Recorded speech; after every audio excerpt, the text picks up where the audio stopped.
Often artists gain inspiration for their work from nature, and they use and they use natural materials from the natural world for their creations. Part of my program involves taking children to our local galleries and sculpture parks and setting gardens and bushland. This is our McClelland Gallery for those of you that might like to visit. These children are recording their experiences and observations by drawing, which is a really useful age-appropriate activity. There's a 3- and a 4-year-old here, and we saw lots of rainbow lorikeets in the trees when we had our walk through the garden, and there were signs up warnings of the snakes and lots of kookaburras, so they were drawing their favourite creatures that live and share the McClelland Gallery with us. Onto waterways and creeks. We're lucky to have lots of examples of nearby waterways, whether it be creeks, rivers, lakes, dams or a billabong. Lots of fun. So who remembers going tadpoling as a child? Show of hands? Yeah? Did you often catch anything? Yeah? And we have to put it all back now, but did you take some home in a jar? Yes. Did you notice changes? Yes. Absolutely wondrous, weren't they? So yes, very special. Did any of you fall in?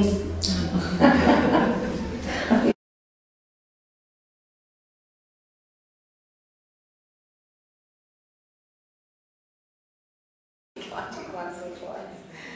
On this particular tadpoling day, I don't quite remember. There's always lots of nostalgia, lots of memories and remembering and storytelling too. Storytelling is often not part of our culture, but it's just lovely hearing families sharing their childhood and memories with their own children, and being in nature encourages this sharing and storytelling. This is a little girl examining a small sample of pond water that contained up to 15 various creek critters. A great follow-up activity is making a Play-Doh model of the aquatic bugs that they found. And this little child, the smallest child here, is only 18 months old, so we should never underestimate their abilities. The ponding experience here was at the Briars, and it was lovely hearing about the Junior Ranger program. Is it 6 years? From 6 on? 6 years? Yeah. So at the Briars 2 years ago, I introduced a mini Junior Ranger program during the school holidays, catering for 0 to 5-year-olds, and it's booked out in 5 minutes. It's amazing. People are just seeking nature for the young ones. So yeah, we kind of ran a pilot program there and incredibly successful.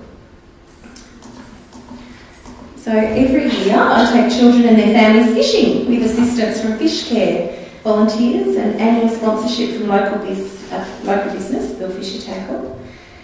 This new experience provides them with a lifetime recreational skill.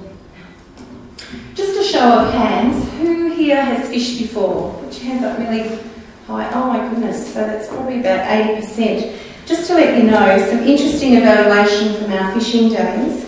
100% of the children had never fished before, which wasn't surprising because they were so young. But the parents in their 20s, probably early to late 20s, 90% of the parents had never fished. So 80% of us have fished. So I'm wondering, do these astonishing statistics indicate that perhaps we are in the second generation of families who are recreating indoors frequently? A highlight in our program is to go to the local Indigenous nursery, where children select various native flora to plant at Canmore Creek the following week. This is a great chance for these young families to learn about the vital role that friends groups play in helping to nurture our natural places. This is a mother and child sharing a very special moment together in nature. And here the children are drawing little pictures on the plant sleeve protectors. They often wrote little messages too, like I love the sun, or I love the rain, or I love plants. And we encourage the families after our tree planting to return over the weeks to follow to water and nurture their plants, and which in return will give them a care for them by providing fresh air to breathe. Many of the natural reserves we explore are listed in this beautiful book. I've got a copy for you all to take home. They're up on the back table. Make sure you help yourselves to them. These forests, bushland and flora and fauna reserves can be such fun for families. Hands up if you built a cubby in nature as a child. Yeah. And what were your cubbies made out of? What? Branches.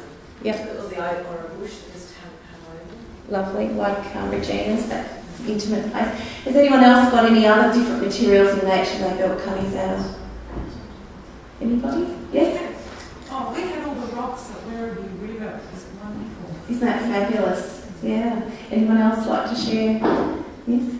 Sort of wombat holes and excavations. Oh, isn't that good? It's actually, that's in the slides there. I thought you were very lucky actually to take that risk. Yeah. You know, you will love my story. When we went to visit a dairy farm that my uncle lived on, we collected all the dry cow pats, and they were like little flat bricks. And we collected for days, and we ended up stacking them up in this igloo shape and joined them together with the fresh stuff. It was the most wonderful experience, yeah. And cow poo is not at all offensive, it's a nice grassy smell, so we were up to the elbows in.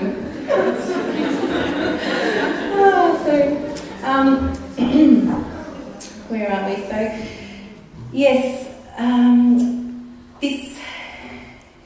Sorry, I was just going to go back.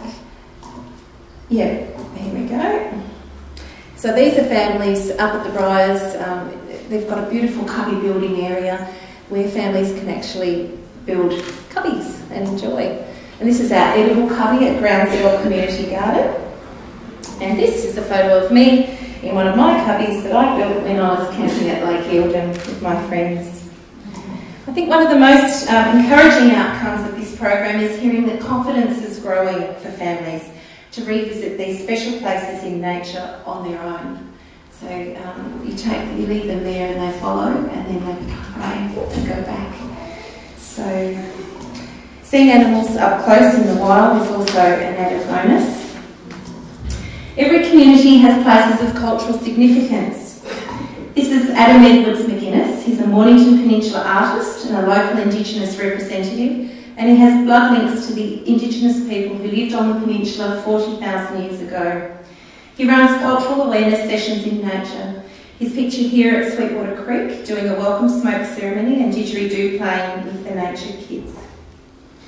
The children particularly enjoyed learning about bracken, being the bush stingos, and other medicinal remedies as we wandered through the bush together, investigating Aboriginal life, country and connections.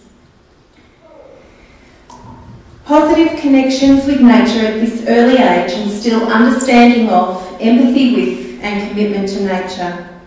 How can one be expected to care for or protect our natural environment if one has never been immersed in it? Natured Kids recognises that bonds are strengthened, communication flows and memories are made when children and adults share the same experiences in nature. This time together in nature forms the foundation for eco-literacy and influences attitudes and lifelong respect for and care of their natural environment. The health of our children and the future of our environment depends upon restoring the connection of our children to nature and the outdoors. Nature Days nurture children and create healthy, happy kids. Thank you.